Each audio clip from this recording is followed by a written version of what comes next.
So, when did you decide you were a lesbian? You can't do that, and I'm not, but never mind. Okay, gay man. When did you then. decide I was a lesbian? I've never thought you were a lesbian. I always thought you were a gay man trapped in a... Average looking woman's body, yes, I've heard it before.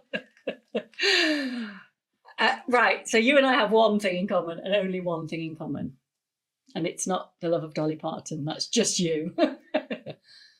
Sobriety. Okay. Okay, so what I thought I wanted to talk about today, which is interesting because I don't know if I've ever asked you before, when was the moment that you decided that you had to stop, that it had tipped from drinking into a problem? Okay, so we're going right there. We're going in. So, I'm right in your navel at the minute. Like, I want to know. So we're not introducing each other then? Oh, hi, yes. Can I introduce, this is Julian. He is a marketing manager, and he is one of the only people I know who is available at this time on this day. So, Julian. And this is Bex, otherwise known as the big blue lady that you'll see around local markets, fidgeting, and harassing dogs. So her name's Rebecca Mason, and in my diary it's R. Mason. So when did I? It's really weird that you should ask that because you fell off the wagon last night. So my 10-year sobriety is over. No, it's not.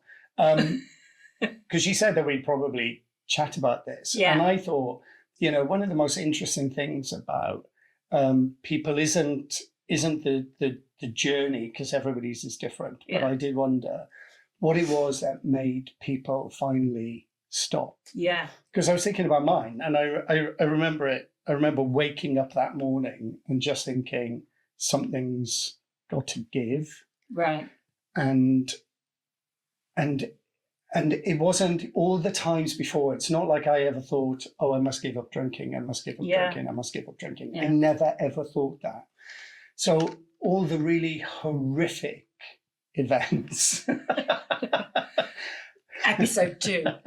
none of them like stopped me. None of them stopped me. Yeah. And I was thinking about the time when I was in my late 20s, and I met a drinking buddy in the pub on the Friday, and then on the Sunday, he said to me on the Friday, we're going to Ibiza on Sunday, why don't you come? And I just thought, hey, let's be wild and free, and jumped on a plane and met them out there at 3:00. Yeah. And then 1:30 in the morning, I'm falling, 15 foot over a wall and not able to walk for 4 months. And even that didn't stop me drinking. And I was thinking about that the other day, because I was thinking, I hadn't, because I had like a car accident when I was 18, and I didn't get behind the wheel of a car for years. But that summer, I'd been taking driving lessons to get my confidence back. Oh, no. And I'd put in for my test just before I went to it. The universe is really saying to you, mate. And that was it. That was over. But the morning, the day that I gave up. Did you decide and do it on the same day? Yeah. Wow. And it was because I got up and I felt awful. I rowed with David, the usual, it was constant. I argued with every single person I had a relationship with. But I went downstairs, and in the kitchen, I'd emptied all the spice rack all over the kitchen floor. Oh, petty, cumin, coriander, saffron, basil. It was just, and I had to clean it up because I was the only one in the house, and of course it was my fault. Yeah. But that was it. That was like, I'm never doing this again. From that point onwards, I told people that I wasn't drinking for a year. It's a challenge. I'm just going to see if I can do it. But I knew 6 months in, I was never drinking again. It's funny because I actually met you just after you'd stopped drinking. So I never met drinking Julian, which is probably why we're friends by the sounds of him.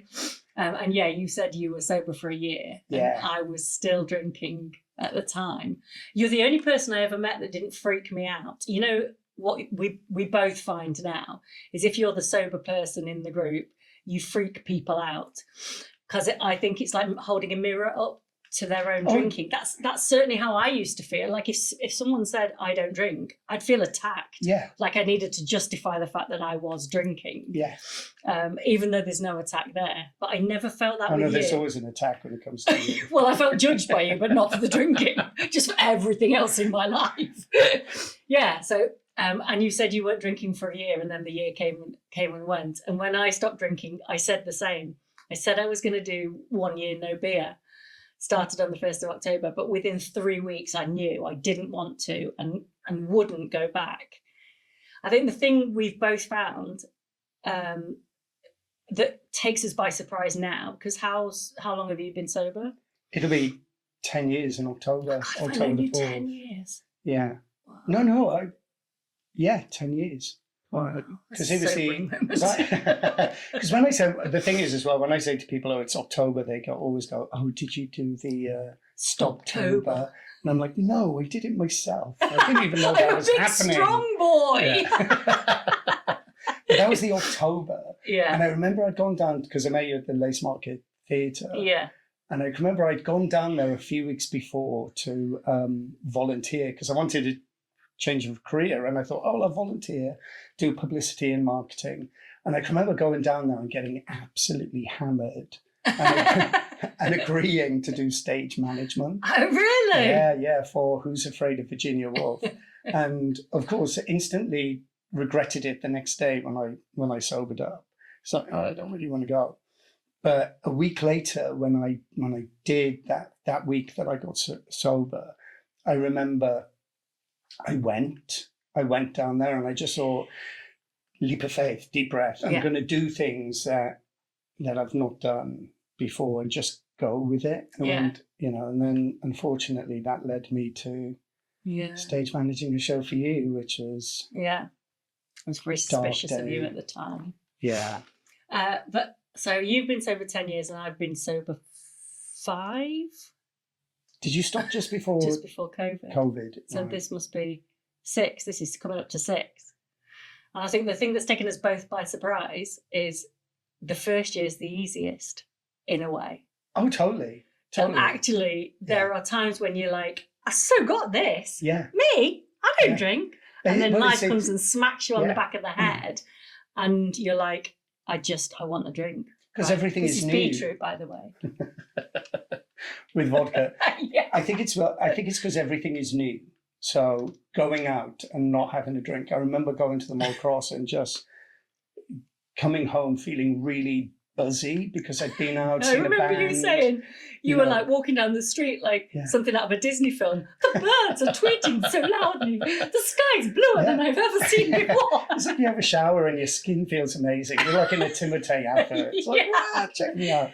But I think then after that, after in that initial, everything's new, this is different. Yeah. Then you have to deal with just the day to day. Yes. And at times that can be difficult, I think. Yeah. Because I've got no, social skills.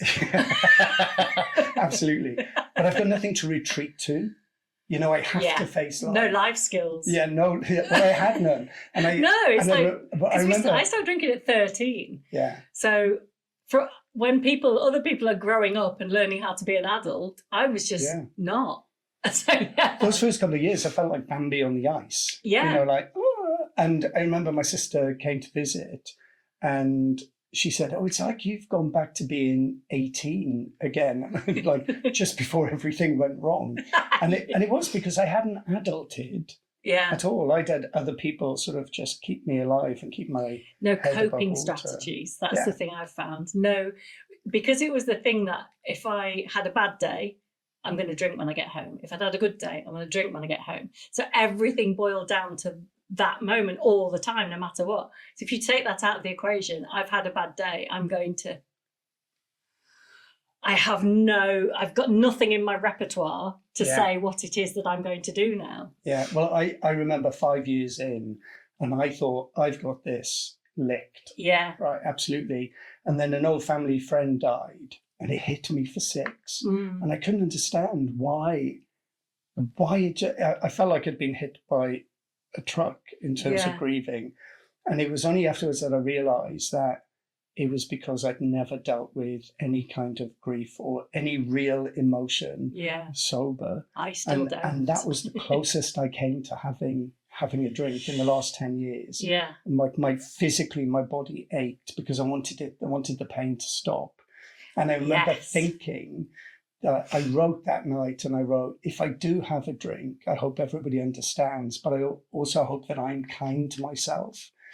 That it isn't like the end of like 5 years. Yeah. It's just a glitch. And I didn't have a drink. And the next morning I realized that I was stronger than I thought I was. Oh, and you were a pain in the eyes. But I was also more vulnerable than I thought I was. And those things can exist together. I think what's interesting with you, what you said there, is that you hope other people forgive you, but you hope you forgive yourself. Well, I think that's a big part of it, because I have a massive thing where, like, I think the biggest problem that we have is shame. And I think shame is the thing that keeps us in addiction, because we're stuck there. We don't know how to ask for help. It's a self-loathing thing where you then go back to the comfort. You go back to, I'm a terrible person, I'll drink. Yeah. And actually shame is the biggest thing that keeps us stuck in any negative relationship or any negative situation in our lives, is that we're too embarrassed. But did you know that at the time when you were drinking? Did you know that? Because I didn't. Absolutely not. It was only afterwards that when I was able to stand back objectively and think, oh my God, I walked around with so much shame for 25 years. And never faced it. Yeah. And I think that's why it's difficult with people who do have an issue with alcohol. Or any addiction. Any addiction, yeah. Because I think that shame. you don't recognize it really for what it is. Yeah, it's very sneaky. Yeah. Because like you said, when I'm at parties and people sort of like, it's like they chat to me, but it's like they put a list of tick boxes. They're measuring themselves against. Yes. So, did you drink in the morning? Like, well, it depended. If I was on a 4-day binge, then yes, of course. But it isn't that I would say to, because if I think somebody's got an issue, I never speak to them about it unless they approach me. Because of the shame, because you drive them into that behaviour rather than helping them out. Yeah.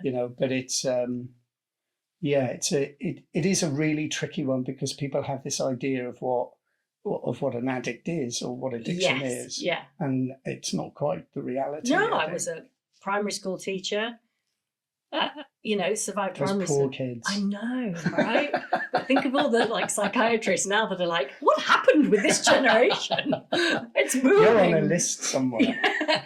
The thing is, though, I was, even like with the drinking, I could put away 3/4 of a bottle of vodka at night and get up and teach the next day. Yeah. I never had hangovers and it never affected me. But I was obviously functioning on a lower battery level, which now I'm, a little bit full battery, which is harder to deal with.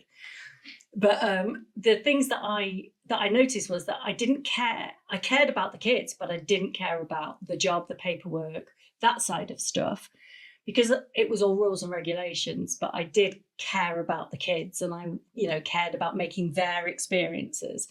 We talked about the link between alcohol and trauma, which episode 3. That's a can of worms. Run for the hills. So maybe that's why even the misery and the drinking and everything. But again, it's one of those things, isn't it? I mean, when you got sober, I think that's when our friendship developed further, because we were starting to share experiences, and I think it was through those conversations that David would sit there in silence while we chatted for like 2 hours, that we discovered that there was trauma behind the common addiction. Thread behind Absolutely, which I'd never thought about. Before. Yeah. And when I started running and I remember that one time when I went running, I was training for the half marathon, and my headphones ran out of juice, and I had my own thoughts for 7 miles. That was dangerous. Yeah. And things came up that, and one of the things was, I don't want to talk about that. Everyone was just leaning in then. How low can you go? Maybe later. What I found interesting is having a friend who had addictions in another area, so not with alcohol. But again, that commonality, that common thread of where did it come from? How does it keep you in there? Yeah. why did we not see it coming? And all of that is very, very common. And it makes me wonder, you know, if you go to gambling addiction, food addiction, shopping, eating, all of those things, the commonality that they all have, that thread that they have of how it starts as one thing, becomes another. And then it keeps you in that behaviour. Yeah. I have no idea how long 15 minutes Yeah, is, by the way. probably if you can like do an outro now, that would be fabulous, because that is time. Well, thankfully the 15 minutes are up because I don't have to look at you any longer. It's like a love-hate relationship. It's a trauma-based relationship. She's been our Mason. In his diary. He's been Julian Phillips. And you can tell that we had no idea how to wrap this up. No, we didn't get that far. Yeah. We were just going to talk forever. Anyway, thank you very much For having for your us. time. We hope you've enjoyed it a little bit. And if you've been affected by any of the issues in this episode, there are some numbers below.